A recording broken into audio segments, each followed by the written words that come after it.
rubber ducky, you're the one. Hello, girls and boys, and welcome to Time for Sounds. And Bobby and I now, we're basically over the hill, so we're just going to have to try and do the best we can with that. E.T. Variety. Whatever you wonder, I wonder. In 1958, when ETV was created, the threat of Sputnik and Russian superiority loomed over America, and the call for a new method of educating students in world cultures and the sciences came to the nation. Television was becoming a major force in society. The question was, could it be used in education? Political visionaries in South Carolina thought it could play a major role and ultimately convinced the state legislature to fund an experimental project to test the idea. The Columbia City Schools agreed to undertake the experiment for 2 years and piloted the ETV project beginning that year at Dreher High School. The experiment at Dreher High School the first year was, of course, just within Dreher High School itself. It went to several classrooms.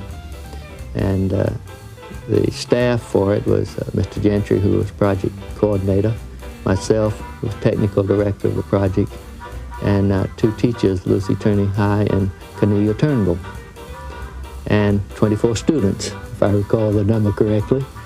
And the students were the support group. They ran the cameras, they built the sets, they did much of the artwork. They made the project possible. The first 2 courses, created in 1958, were geometry, taught by Cornelia Turnbull, and French, taught by Madame Lucille Turney-High. Quelque chose d'intéressant? These courses were quickly followed by a series in algebra taught by Rhoda Luginville and a series in basic electronics produced by South Carolina ETV with the backing of the industry giant RCA. Courses in basic chemistry and physical science were also added, and while there were early qualms about TV in the classroom, these fears were soon dispelled.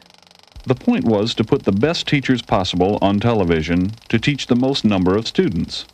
A grand idea, but not one without opposition. Teachers in the beginning had the idea that it might usurp their positions and leave them with nothing to do. Television teachers, due to concentrated preparation without classroom distractions, are able to present more subject matter in 30 minutes before the camera as in twice that time in the classroom. This would provide the classroom teacher more time for individual attention to the students, giving assistance and answering questions. Teacher-pupil relationship would indeed be on an even closer basis. Let it be emphasized that none of today's teachers would lose their jobs. Not every teacher was pleased, of course. And I'm sure it was very difficult being a classroom teacher, although many wrote very encouragingly. But to have somebody else teach the critical part of your lesson and you just follow up, I'm sure wasn't easy. That wouldn't have been easy for me either. The shows were broadcast on a closed-circuit system into 5 classrooms at Dreher. Employing closed-circuit cable television with its capability to transmit many programs at one time turned out to be a key decision, leading to much of the future success that ETV would enjoy. 320 lessons were taught the first year. All the classes were live because videotape didn't exist then. Miraculously, not a single lesson was missed that first year. As head of testing and guidance for the Columbia City Schools, R. Lynn Kalmbach was in charge of evaluating the project. His analysis of the experiment was very positive. Kalmbach recognized the potential of the system and became deeply involved. The General Assembly was also impressed by the results and authorized ETV to expand. The second year, the system moved into 5 additional schools in the Columbia area. That was really a spirited time and invigorating beginning, but it was also serious business. The first generation of ETV employees worked very hard, and their hard work paid off. It was a very, very successful second year as well.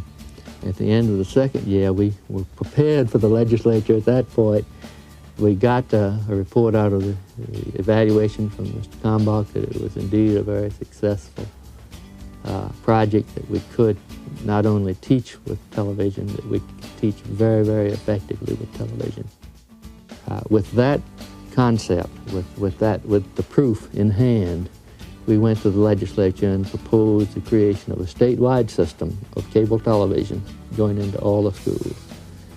And we asked for an appropriation of $643,000 to start off the first year and take it into 8 cities. Well, this obviously a pretty revolutionary idea in the legislature. It had its supporters, it had those who didn't support it very.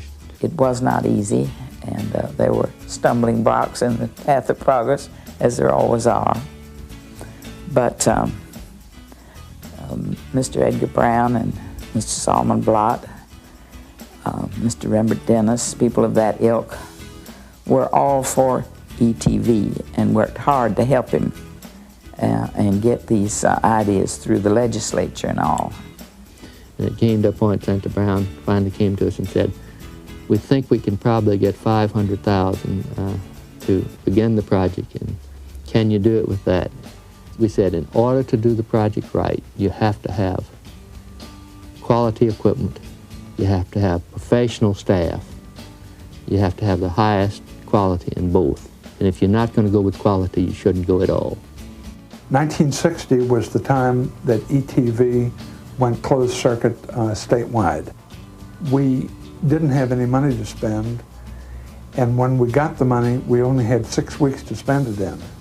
So in that 6 weeks' time, we had to find a place, convert it into a television operation, hire a staff of 37 people, and have the first videotape lesson in the can in 6 weeks. They found a vacant supermarket at 2712 Millwood. It had been sitting there unoccupied for 2 or 3 years. So the landlord was delighted to rent it. Mr. Boyd Hughes was very interested in what we were doing and agreed to allow us to take over this building without our contract in hand. And the first contract, as a matter of fact, literally was written on the back of a paper bag from the supermarket. And we were knocking holes in the side of the building before we really had all the final dots over the I's and the T's crossed, but Mr. Hughes was willing to take that gamble with us. The first summer, Henry Cawthon hired me for $5 a day to build a TV studio. Now, I wasn't the only one, of course. But this building, or I guess the building next door, was the Winn-Dixie store, or Dixie Home, perhaps, back then. And in that summer, we converted that Winn-Dixie store from a Winn-Dixie store to TV studios. And we were handed screwdrivers and told to put this in here and screw this in and put this in here and do this and do this and do this. We worked probably 18 hours a day all summer long putting the studio together. And I don't really know what I did. By September of 1960, ETV expanded to 31 schools in 8 counties. More than 2,000 lessons were transmitted to children in that school year. At this point, 2 very important decisions were made. The first decision was to go with videotape, a new development which later would become the industry standard. The educational television system envisioned for South Carolina could not have existed without some kind of recording technique. ETV bought 2 of the very first videotape machines produced by RCA. The second decision was to go with a multi-channel closed-circuit system designed by Southern Bell engineers. The telephone company offered ETV a special educational rate, the first such rate in the country. This was a major breakthrough that made the system possible.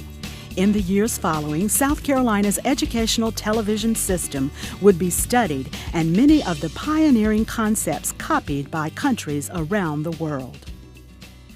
One of the first TV teachers, a music teacher, has produced more programs in these series than anyone else. She is Arletta Rayleigh, and her first show was Time for Sounds.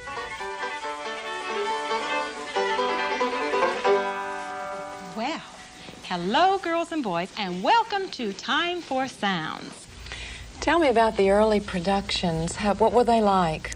Okay, when I arrived in the mid-'60s, it was an exciting time at ETV. I did the first programs that were done with young children. And in teaching music, we would come into the studio twice a week, do 2 programs each afternoon, have all the visuals prepared. It was black and white cameras, and videotape was the new baby on the scene. We could save the programs. Now, editing hadn't been heard of yet. So if you made a mistake, and here sometimes I would have 20 or 30 children and be in the midst of a lesson, and either we would have a grammatical error or a musical error or a camera error, you would have to go back to the beginning and start all over again. So oftentimes the studio sessions went long into the night to get the programs done.